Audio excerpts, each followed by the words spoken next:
So ಈ Google backup issue ಅಥವಾ Google photos ನಿಮಗೆ ಸ್ಟೋರೇಜ್ ಇಶ್ಯೂ ಅಂತ ಹೇಳ್ಬಿಟ್ಟು ಏನಾದರೂ ನಿಮಗೆ ನಾರ್ಡ್ ಸಿ ಅಥವಾ ಒನ್ ಪ್ಲಸ್ ಫೋನಲ್ಲಿ ಬರ್ತಾಯಿದ್ರೆ ಫಸ್ಟು ನೀವೇನು ಮಾಡಬೇಕು ಅಂದರೆ ಗ್ಯಾಲ್ರಿಗೆ ಹೋಗಿ ಗ್ಯಾಲ್ರಿನಲ್ಲಿ ಇಲ್ಲಿ ರೈಟ್ ಸೈಡಲ್ಲಿ ನಿಮಗೆ 3 ಡಾಟ್ಸ್ ಇರುತ್ತೆ. ಸೊ ಅಲ್ಲಿ ಕ್ಲಿಕ್ ಮಾಡಿದ್ರೆ ಸೆಟ್ಟಿಂಗ್ಸ್ ಓಪನ್ ಆಗುತ್ತೆ. ನೀವು ಸೆಟ್ಟಿಂಗ್ಸಿಗೆ ಬಂದರೆ ಇಲ್ಲಿ ನೀವು ನೋಡ್ಬೋದು ಬ್ಯಾಕಪ್ ಟು ಗೂಗಲ್ ಫೋಟೋಸ್ ಅಂತ ಇದೆಯಲ್ಲ, ಫಸ್ಟ್ ಇದನ್ನು ಆಫ್ ಮಾಡಿ.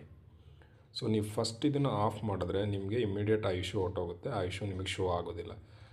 ಇಲ್ಲ ಅಂದರೆ ನಿಮಗೆ ಅದು ಪದೇ ಪದೇ ಇಶ್ಯೂ ಶೋ ಆಗ್ತಾ ಇರುತ್ತೆ, ನಿಮಗೆ ಸ್ಪೇಸ್ ಇಲ್ಲ ಅಂತಲೇ ತೋರಿಸ್ತಾ ಇರುತ್ತೆ. ಸೊ ಇದನ್ನು ನೀವು ಆಫ್ ಮಾಡಿದ್ರೆ ನಿಮ್ಗೆ ಆ ಇಶ್ಯೂ ಬರೋದಿಲ್ಲ. ಸೊ ಇಲ್ಲಿ ಸೆಟ್ಟಿಂಗ್ಸ್ನ ನೆನ್ಪಿಟ್ಕೊಳ್ಳಿ, ನೀವು ಬ್ಯಾಕಪ್ ಟು ಗೂಗಲ್ ಫೋಟೋಸ್ನ ನೀವು ಫಸ್ಟು ಆಫ್ ಮಾಡಿ.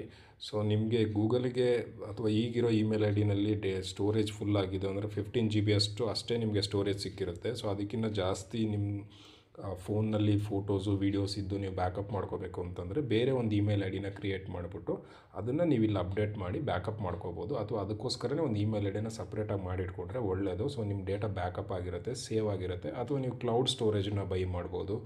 ಇಲ್ಲ ನಿಮ್ಮ ಹತ್ರ ಲ್ಯಾಪ್ಟಾಪು ಡೆಸ್ಕ್ಟಾಪ್ ಏನಾದರೂ ಇದ್ದರೆ ಅಡಿಷ್ನಲಿ ನೀವು ಅದನ್ನು ಡೇಟಾ ಟ್ರಾನ್ಸ್ಫರ್ ಮಾಡಿ ಕೂಡ ಇಟ್ಕೋಬೋದು. ಸೊ ಎಲ್ಲ ಥರದ ಆಪ್ಷನ್ಸ್ ಇದೆ.